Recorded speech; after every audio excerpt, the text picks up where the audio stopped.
Good evening dear students. जैसा कि हम पहले पढ़ रहे थे पीयूष ग्रंथि की संरचना कहाँ स्थित होती है।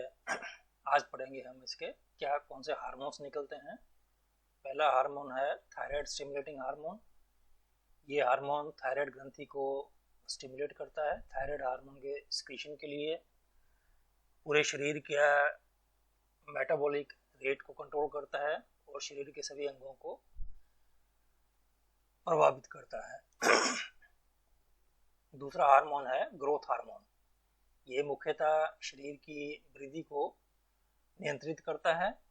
तीसरा हार्मोन है एड्रेनोकोर्टिकोट्रोफिक हार्मोन। ये एड्रीनल ग्रंथि को के कोर्टेक्स के हार्मोन्स को प्रभावित करता है, जिसमें मुख्यतः कोर्टिसोल और एल्डोस्टेरोन है। चौथा हार्मोन है लुटेनाइजिंग हार्मोन और फॉलिकल स्टिमुलेटिंग हार्मोन। ये प्रजनन से संबंधित हैं। नेक्स्ट हार्मोन है प्रोलैक्टिन। ये स्तन ग्रंथियों में दूध के स्रावन को नियंत्रित करता है। एक हार्मोन आता है मेलानोसाइट स्टिमुलेटिंग हार्मोन। ये त्वचा और हेयर के अंदर जो मेलानोसाइट्स पाए जाते हैं उसमें मेलानिन के निर्माण को नियंत्रित करता है। नेक्स्ट हार्मोन है ऑक्सीटोसिन। ये हार्मोन प्रेगनेंसी के समय स्रावित होता है। उसके अलावा बच्चे के दूध पीने के समय।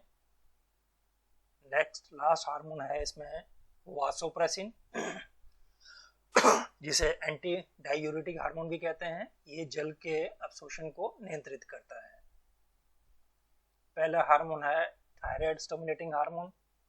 ये हार्मोन जिसको TSH कहते हैं या थायरोट्रोपिन कहते हैं, ये एक पेप्टाइड हार्मोन है जो कि अगर पीयूष ग्रंथि के थायरोट्रोप सेल से स्रावित होता है और ये एंडोक्राइन ग्रंथि के कार्य को प्रभावित करता है।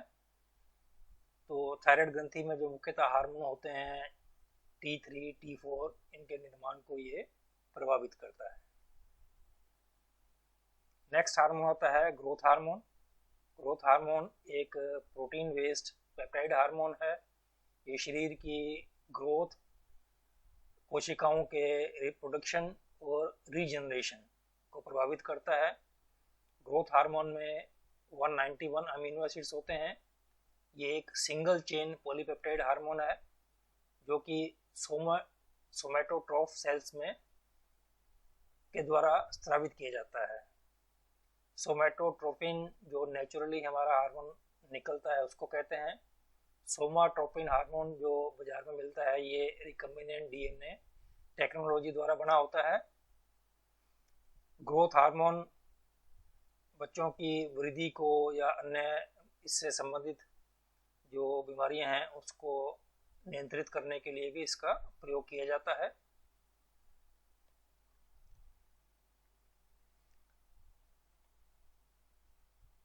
इसकी संरचना जैसा कि बताया था कि 191 अमीनो एसिड्स होते हैं। इसका मॉलिक्यूलर वेट 22,124 डाल्टन्स होता है। इसमें 4 हेलिसेस होते हैं।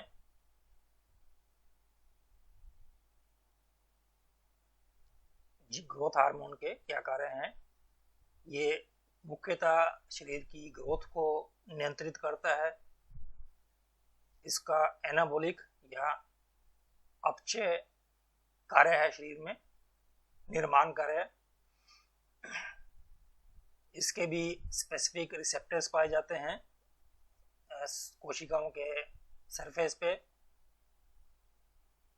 जो शरीर की वृद्धि है या लंबाई है वो ग्रोथ हार्मोन पर निर्भर करती है। नेक्स्ट हार्मोन आता है एड्रेनोकोर्टिकोट्रोपिक हार्मोन। इसको कोर्टिकोट्रोपिन भी कहते हैं। ये एक पॉलीपेप्टाइड हार्मोन है जो कि अगर पीयूष ग्रंथि के द्वारा स्थापित होता है और ये हार्मोन स्ट्रेस के समय भी रिलीज होता है। इसका मुख्य कार्य है एड्रीनल ग्रंथि के कोर्टेक्स भाग से कोर्टिकोस्टेरॉइड हार्मोन्स का स्रावन को प्रेरित करना है। इसकी संरचना जो है उसमें 39 अमीनो एसिड्स होते हैं। इसका मोलिकुलर वेट होता है 4540 एटॉमिक मास यूनिट, या डाल्टन भी कहते हैं इसे। इसके कार्य हैं, ACTH हार्मोन जो है ये प्रोटीन हार्मोन है, तो सेल सरफेस में ऐसे रिसेप्टर्स होते हैं जो कि एड्रिनल कोर्टेक्स में होते हैं। ये ग्लूकोकोर्टिकोस्टेरॉइड्स, मिनरलोकोर्टिकोस्टेरॉइड्स और एंड्रोजेनिक स्टेरॉइड्स, जो कि 3 प्रकार के हार्मोन्स एड्रिनल कोर्टेक्स से निकलते हैं, उनकी निर्माण और उनके स्रावन को ये प्रेरित करता है। जैसा कि आपको पहले बताया था, ACTH हार्मोन का जो रिसेप्टर है वो G प्रोटीन लिंक्ड होता है। ये हार्मोन स्टेरॉइड निर्माण का भी कार्य करता है। ये एड्रिनल कोर्टेक्स सेल्स के द्वारा लिपोप्रोटीन अपटेक को या अंदर लेने को प्रेरित करता है, स्टिमुलेट करता है, जिससे कि एड्रिनल कोर्टेक्स को कोलेस्ट्रॉल मिल सके। ACTH माइटोकॉन्ड्रिया के अंदर कोलेस्ट्रॉल के ट्रांसपोर्ट को भी स्टिमुलेट करता है। दूसरे कई प्रकार के एंजाइम्स को भी ये नियंत्रित करता है, जिससे कि कोलेस्ट्रॉल का आगे हार्मोन बन सके।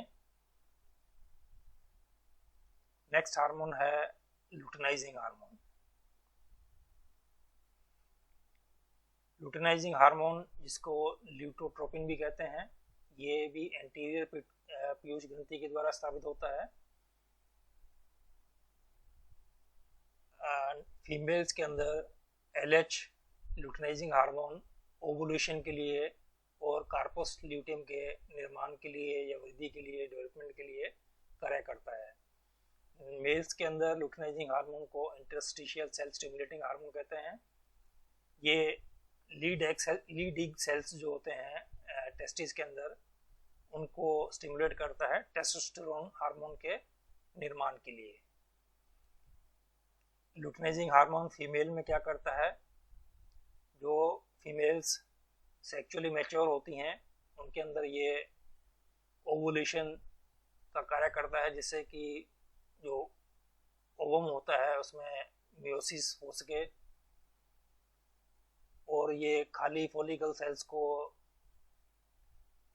निर्माण करता है कॉर्पस ल्यूटियम का, जो कि प्रोजेस्टेरोन का स्राव करती है और मेंस्ट्रुअल साइकिल के दूसरे भाग को प्रभावित करता है।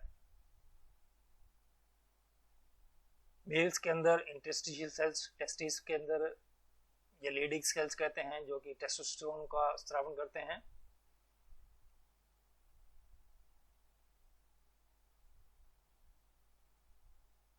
उसके बाद आता है follicle stimulating hormone.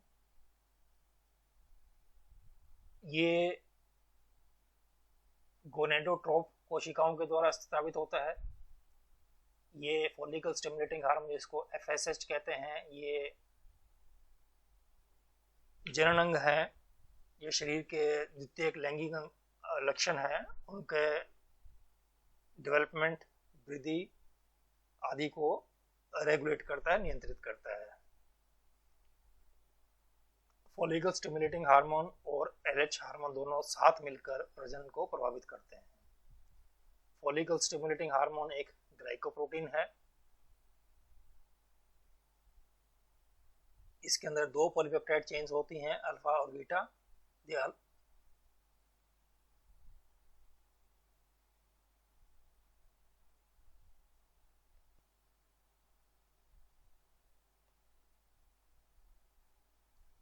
Follicle stimulating hormone females में क्या काम करता है, जैसा कि LH का काम था,